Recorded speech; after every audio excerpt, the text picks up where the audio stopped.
What if I told you there's a machine that can hit the sky, create artificial auroras, and some believes it can control the weather?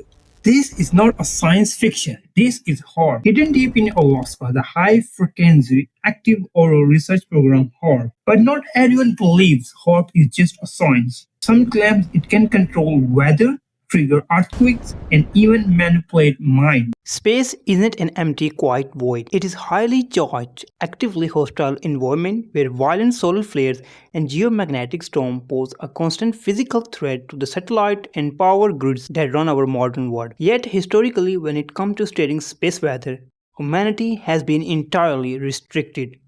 We have been passive observers, sitting on the ground and waiting for the cosmos to make a move. But waiting for a massive solar storm or a rogue asteroid to swing by means we can't study their effects until they are actively threatening us.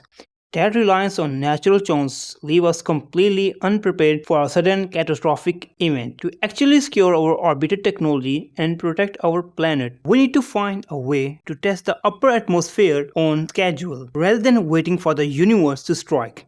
That's why the High Frequency Active Auroral Research Program exists. From these sites in Alaska, scientists use a high-power radio array to trigger specific control physical processes in the upper atmosphere on demand. The facility operates as an open civilian laboratory where results are published in peer-reviewed journals, and researchers from across the world collaborates on ionospheric studies. As its core, the facility is a massive radio transmitter. Think of it like a giant immersion heater, but instead of warming up a cup of water, it warms the very edge of space. With this hardware, scientists no longer have to just watch the sky, they can actively interact with it, sending a signal that high-tech serious energy. HAARP is powered by 5 massive on-site diesel generators, pumping out a 10 megawatts of primal electricity. All of that raw power feeds directly into the primary instrument, a sprawling 33 acres array built from 180 high-frequency antenna towers. The US Air Force and the Navy originally built this grid to test over the horizon radar and to see if they could use the atmosphere to reflect signal to deep-sea submarines. By 2015, military funding dried up and the site was slotted for demolition. To save the equipment, the military transferred the instrument to the University of Alaska, Fairbanks,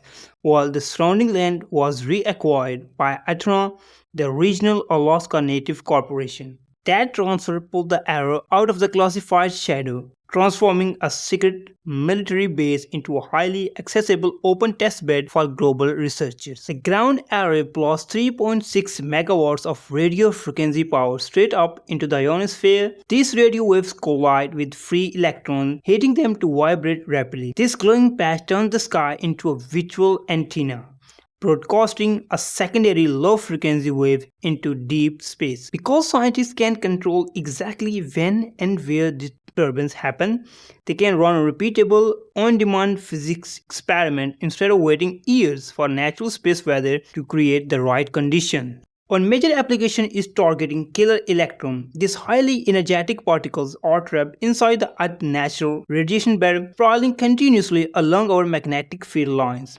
When the low-frequency waves generated by the HAARP reach this belt, they cause wave-particles interaction.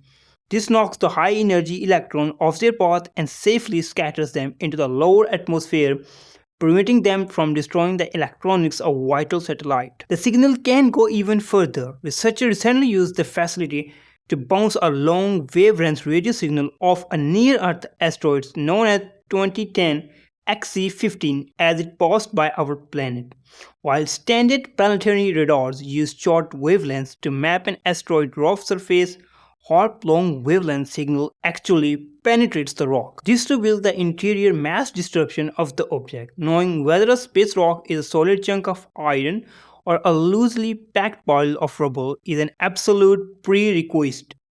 We have to understand an asteroid's internal structure if we ever hope to safely deflect a massive threat like the asteroid Apophis away from Earth. Firing megawatts of power into the sky naturally raises environment concerns, but the ionosphere is inherently chaotic. constantly being quenched and bombarded by massive amount of solar radiation. Because of this violent natural turbulence, the localized perturbation created by HAARP turned lost. The artificial energy is completely swallowed up and obliterated within seconds to at most a few minutes. It is exactly like dropping a heavy stone into a raging, fast-moving river. The splash is there for a fraction of a second and then the ripples instantly vanish under the sheer force of the current. While the physical effects fades almost immediately, a network of highly sensitive ground-based instruments monitor the exact reaction as it happens, permanently recording the physics. The facility managed to extract incredible, valuable scientific data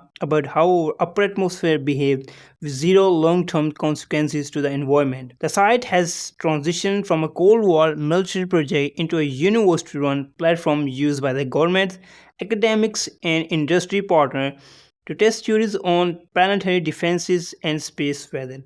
We have built a modern civilization deeply dependent on orbital technology, which means we can no longer afford to sit back and cross our finger when the sun acts up. HARP empowered us to actively poke the edge of space under heavily controlled conditions, ensuring that when the universe inevitably pokes back, we are prepared for it.